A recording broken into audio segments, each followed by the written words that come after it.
Terbukti kan? Tito perusak tubuh Polri dibongkar habis. Ini bukti kuat dia dalang dari segalanya. Ini sudah ambiar, ya.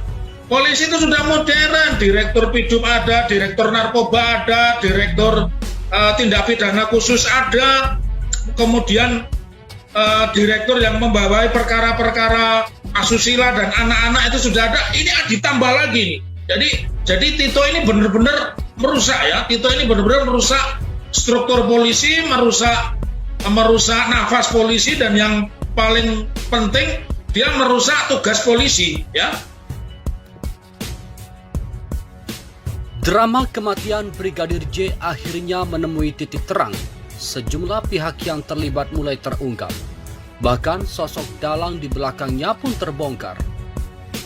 Apa yang terjadi dalam kematian Brigadir J bukanlah pekerjaan oknum kepolisian, melainkan sebuah kejahatan struktural yang dilakukan secara sistematis.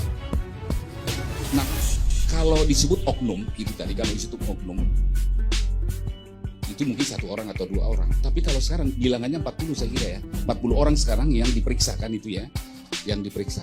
Maka itu bukan soal individual lagi. Nah, Pak Hasto pernah mengajarkan ke saya itu struktural. Jadi ada relasi, ada pola-pola hubungan yang perlu ditinjau saya kira di sana, yang perlu ditanya.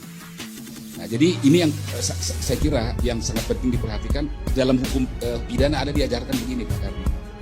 Istilahnya judicial caprice ya, mungkin saya kira Prof. Kiki juga tahu. Orang seketika tidak percaya pada hukum dan penegak hukum itu dari cara mereka menangani suatu perkara.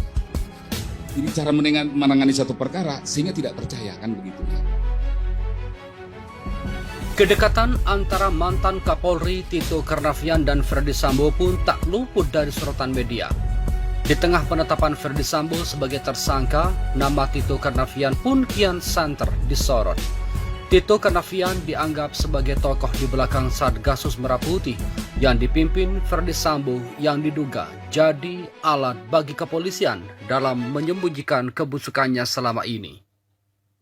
Saat menjadi wakil Krisnamurti, Ferdy masih berpangkat AKBP. Adapun saat itu, Krisnamurti telah berpangkat komisaris besar. Namun ternyata karir Ferdy melejit lebih cepat dibandingkan Krisnamurti. Kini pangkat Ferdy Sambo lebih tinggi, yaitu lebih 1 tingkat dari Krisnamurti. Bukan itu saja, jabatan Ferdy Sambo juga tergolong penting di institusi Polri, yakni Kadif Propam Polri. Sementara Krisnamurti saat ini menjabat sebagai Karomisinter di Hubinter Polri dengan pangkat Brigadir Jenderal. Lonjakan pangkat Ferdy Sambo yang mengalahkan Krisnamurti membuat netizen heran. Tak sedikit mempertanyakan prestasi apa yang telah ditorehkan oleh Ferdy.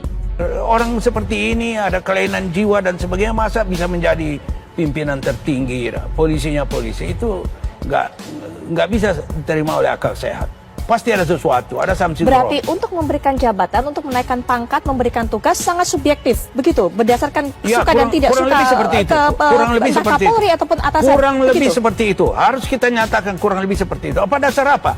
Orang dengan prestasi bagaimana bisa menjadi Kadif Propam? Saya ingat Kadif Propam yang dulu itu luar biasa. Nama Tito Karnavian dianggap sebagai sosok awal yang merusak citra kepolisian di mata masyarakat. Tito ini sejatinya yang merusak struktur Polri, merusak mentalnya polisi. Dari tadinya dia sebagai reserse atau reserse kriminal yang profesional, dia menjadi bekerja, menjadi mata-mata untuk kepentingan politik.